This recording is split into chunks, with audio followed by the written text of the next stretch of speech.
আশীর্বাদ আমি এর পক্ষে বলার জন্য দাঁড়িয়েছি। আমি যেহেতু সংক্ষিপ্ত সময় সেহেতু আমি পয়েন্ট আকারে লিখে নিয়েছি, সেজন্য আমি একটু এভাবে কথা হচ্ছে যে এআই বা কৃত্রিম 24 ঘন্টা কাজ করার সুবিধা। সেকেন্ড হচ্ছে যে বড় আকারে কাজ করা যায়। থার্ড হচ্ছে যে সঠিক ফলাফল ও কম্বুলের হার, উন্নত নিরাপত্তা, উন্নত চিকিৎসা, একঘেয়ে এবং পুনরাবৃত্তিমূলক কাজ সহজ করে। এরপর হচ্ছে উন্নত গ্রাহক অভিজ্ঞতা। এরপর হচ্ছে পক্ষপাতহীন সিদ্ধান্ত গ্রহণ। যে এআই যদি থাকে তাহলে পক্ষপাতহীন সিদ্ধান্ত গ্রহণ করতে সুবিধা হবে। এরপর হচ্ছে উদ্ভাবন। Thank you.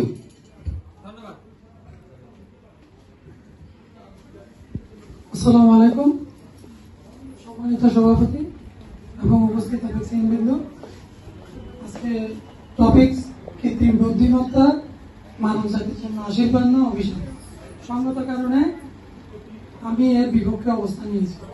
সেটা হচ্ছে এআই যত কিছু হোক না কেন, এআই যা কিছু রিপোর্ট গুলা নেয় সবগুলো মানুষ অনেক কষ্ট করে, যেগুলো কষ্ট করে বানাইছে ওখান থেকেই ওনারা চুরি করে, অনেকটা চুরি করে এনে একটা দাঁড় করাই দেয়। যেটা আমরা সাধারণত সোশ্যাল মিডিয়াতে ওরা যে ছবিগুলো দেয় দেখলে বুঝবেন, যে কেউ দেখলে বুঝে যে এটা একটা ফেক ছবি, মানে উল্টা পাল্টা ছবি। এটা অনেককেই বিব্রতকর পরিস্থিতিতেও ফেলতে পারে।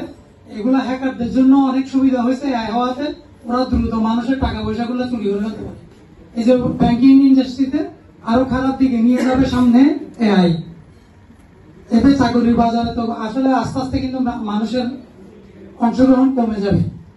আর ফেক রিপোর্ট, ফেক ফটোগ্রাফি এগুলো তো আছেই। আর প্রজেক্ট গুলো থেকে যেভাবে করে এগুলো আমি মনে করি খুব খারাপ। আচ্ছা, দলনেতাকে খণ্ডনের জন্য 2 মিনিট সময় দেওয়া হচ্ছে। আপনার বক্তব্য শুরু। Thank you president. আবার শুভের জন্য আমি ইঞ্জিনিয়ার মহাশয় চিটাগং। সঙ্গত কারণে আমি আজকের এই বিষয়ে কৃত্রিম বুদ্ধিমত্তার পক্ষে অবস্থান, আমি আমার পক্ষে অবস্থান, আমার বিপক্ষ দলের দলনেতা যে যুক্তি দিয়েছেন তা খণ্ডনের জন্য আমি কথা বলছি। আমরা যে প্রত্যেকটা প্রযুক্তিরই সামান্য কিছু পদ্ধতি থাকে। এআই হচ্ছে সর্বোচ্চ সুবিধা দেওয়া প্রযুক্তি। আপনি সামান্য যে একজনের ছবি এডিট করে এটা হচ্ছে যে সামান্য পর্যায়ে। আমরা যত কাজ করতে চিকিৎসা পর্যায়ে আসতে আমাদের সবচেয়ে জরুরি যে কাজটা করতে চিকিৎসাতে, সেটা হচ্ছে যে এআই। আমরা আমাদের যে বড় যেগুলি কোম্পানি আছে, বড় যেগুলি কর্পোরেট কোম্পানি বলে আমরা, তাদের সমস্ত হিসাব কিতাব, সমস্ত ডাটা কিন্তু এআই এর মাধ্যমে করা হচ্ছে। এবং যেগুলি সার্ভিস ওরিয়েন্টেড কোম্পানি আছে, বিশেষ করে টেলিকম কোম্পানি, তারা যে এখন গ্রাহক সুবিধাটা দিচ্ছে সেটা কিন্তু বেশিরভাগই এআই এর মাধ্যমে। আর আমরা চ্যাটজিপিটি ইউজ করে যে জিনিসটা আমরা পাই, আমি অবাক হয়েছি। আমি তো জানি না, কিছুদিন আগে আমার মেয়ে দেখি একটা প্রশ্ন পাচ্ছে না, সে ইয়াতে দিল, সে সাথে সাথে উত্তর চলে আসছেন। বা আপনি ভয়েসে দেন একটা কথা, আপনি জানতে চাচ্ছেন, সাথে সাথে আপনাকে দিচ্ছে, রিপ্লাই দিচ্ছে। আমি যদি এখন বলি যে আমাদের অ্যাপেক্স এর জন্ম কখন, সাথে সাথে ওখান থেকে রিপ্লাই দিবে। তাহলে এটা যে মানে এটা যে আশীর্বাদ, এটা যে আমাদেরকে, আমাদের জাতির, এটা মানব জাতির জন্য যে আশীর্বাদ, এটা বলার আর অপেক্ষা রাখে না।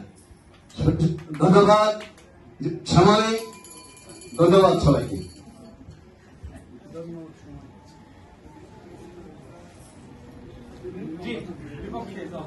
আসসালামু আলাইকুম, আমি অ্যাপেক্সিয়ান কাজরুল আলম। সঙ্গত কারণে বিরোধিতা করছি এআই। সেটা হচ্ছে আমরা যত কেউ যাই বলি না কেন, আস্তে আস্তে কিন্তু আমাদের অংশগ্রহণ কমেই যাচ্ছে। এই যে চাকরির বাজারটা, এটা দেখবেন, এটা কিন্তু সামনের দিকেই সবাই দেখবে যে কিভাবে যে চাকরির বাজারটা সংকুচিত হচ্ছে।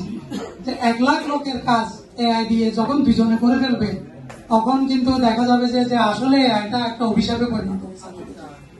হ্যাঁ, এআই কে কাজে লাগানো যায়, তবে সেটা অবশ্যই মানব জাতির সবার অংশগ্রহণের ভিত্তিতে। কিন্তু এটা যদি সবার জন্য একটা নেগেটিভ পর্যায়ে চলে যায়, যেটা যাচ্ছেও, এই যে বিভিন্ন রিপোর্ট ফেক